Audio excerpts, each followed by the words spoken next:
Because it is time for our conversation with Deacon Dan Brahier. It's time for Daniel in the Deacon's Den. Good morning to you, Deacon Dan. Deacon Dan, Dave and I are reading these lame joke books, but I'll bet there's better reading out there than what we're exposing ourselves to.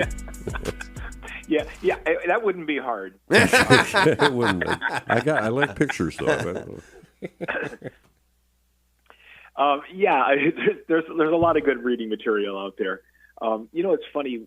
I think that our spiritual lives are so enhanced by the things that we read. And one quote that I always go back to when I first started going on retreat years ago at Gethsemane Abbey in Kentucky with Trappist monks, one of the monks told me, "Whatever you put in the pot in the morning simmers all day." So what are you actually reading, and how are you allowing that to influence your thinking and your spiritual growth? So I get asked a lot by our parishioners. It's kind of a common question of what books are you reading these days, and what do you recommend, and that kind of thing. And I know last summer on this program, I shared a couple of books that I was reading, but I haven't returned to that for a while, and I've read a lot since then. So I thought I'd share a couple of recommendations here that I'm working on right now that I think are really good. Good. I have one kind of preface to this, that when I read, I tend to be, I'm a person who reads 3 books at once. So normally what I do is I have one book on my prayer table in the morning. So when I pray the morning prayer and liturgy of the hours in the morning, I'll usually read about 3 or 4 pages of a book, or a couple pages at least. And then I have another book on my bedstand that I read before night prayer, and usually read 2 or 3 pages of that book. And then I always have like a third book that's my go-to, that, if I've got an hour in the evening and I just got time to sit down and read, kind of a deal.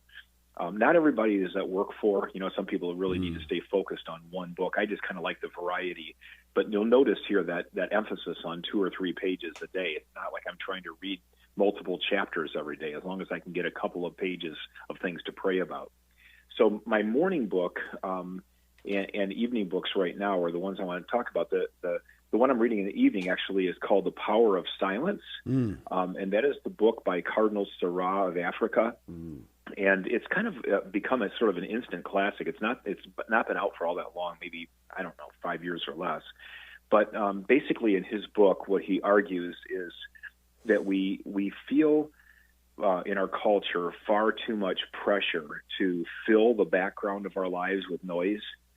And one of the things that really resonated with me when I first started reading the book, I thought about, like, if you've been to a hockey game or a baseball or a football game lately, every time a play ends, they crank up the music, Right.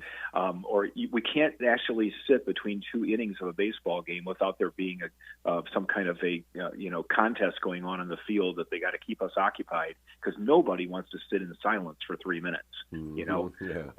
And even like a timeout during a basketball game, Right. and all of a sudden they're booming the music and the cheerleaders are dancing, and you gotta fill everything. And so what Cardinal Sarah talks about in this book is, he says, you think about the life of Jesus. He's born in silence in Bethlehem, and you have the silence of the hidden years, and he's silent in front of Pilate and Herod, and he's silent for 3 days in the tomb. And Jesus used as much silence in his responses to people as he did words. And Cardinal Sarah says that we really should be doing the same. And so an example he gives is liturgically, when we say at Mass, when the priest says, "Let us pray," when we leave a little gap of time there, let us pray, have a moment of silence. After the homily, to sit down and take that moment of silence before praying the creed. After communion, to have a seat and just spend a little bit of time in silence. Those gaps during the Mass, during the liturgy, that allow us just to be quiet. And that's something I've noticed in going to Eucharistic adoration. And I don't want to offend anybody here, but I kind of find it sometimes irritating when there's constant music going on during adoration.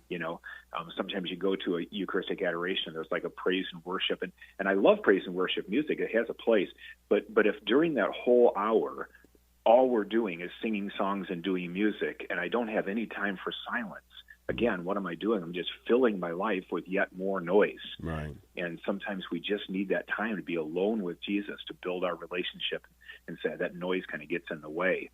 So Cardinal Seurat talks about fighting the urge to talk about things that don't matter, to blast music or stream video when it's not necessary. And so he walks through places in our lives where silence is better than noise.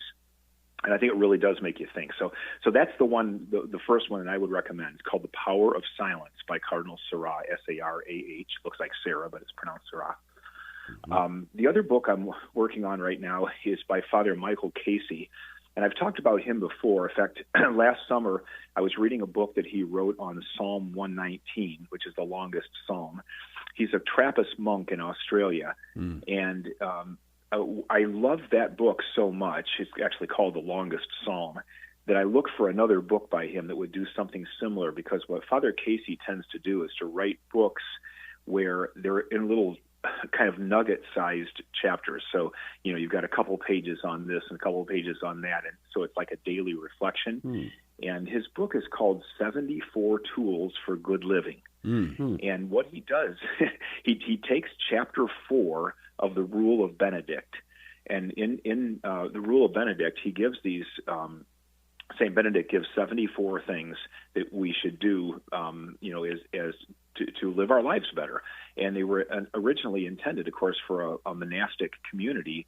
But what Father Casey argues is these are just tools that any human being should be thinking about, And so what he does, he takes that chapter 4 and he lists them first. So Saint Benedict talks about to honor all people, to love fasting, to visit a sick person, to commit hope to God.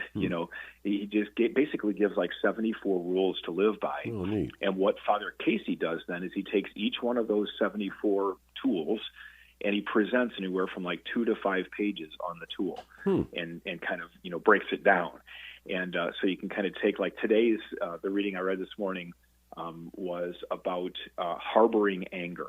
And he talks about how if you harbor anger against somebody, it messes up your prayer life, because when you sit down and try to be silent and connect with God, if your mind is working overtime on that anger you're feeling about that person because you haven't forgiven him, then it's going to block your ability to pray, So just things like that, kind of practical advice. So what I've been doing is reading like 2 pages a day.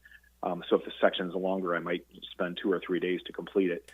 The book's like 250 pages, so if I read a couple pages a day, I figure it'll take me about 4 months to read. I'm not in a rush. Meditate a little bit on each day, and that's what I did with that Psalm 119 book. It took me 6 months to read it, a couple pages a day. Didn't want to rush it. The point isn't just to get the book read, it's to let the book sink in.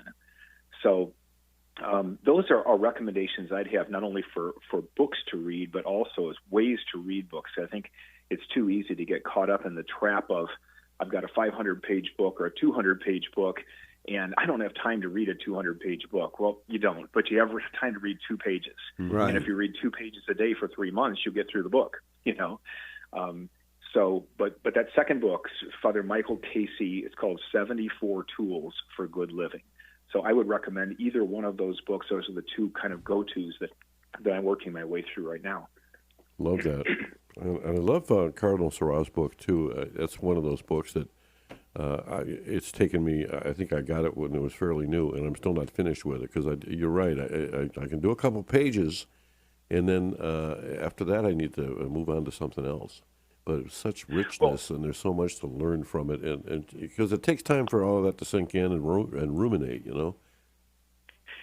Yes, it does. And he's got that book laid out, in such a way that he numbers the paragraphs, kind of like the Catechism of the Church is numbered. So the whole book is paragraph 1, paragraph 2, et cetera. And yes, there are times when I'll sit down and read paragraph 137, and that paragraph is all I need for today. I just close the book, it leads you into a place of prayer. So again, the idea of the spiritual reading isn't just to get the book done. And if you never finish the book, doesn't matter. If the book gave you some things to pray about along the way, that's why you're there. And obviously you saying that is already freaking a lot of people out who have a purpose in reading that book, right? Just to get through the book. And so this idea of just accepting what you need for that day and then stopping with that and letting that really penetrate and give you what you need spiritually. What a wonderful, beautiful gift that is just for today.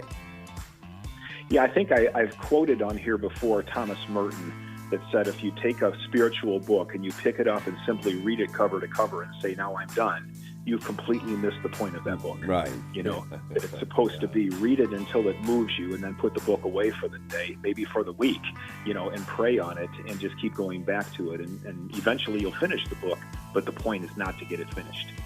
Wonderful. Thank you, Deacon Dan. Mm-hmm. You're welcome. Have a good week. You too, Deacon Dan Brahier. Daniel in the Deacon's Den, a highlight of our Wednesday morning offering.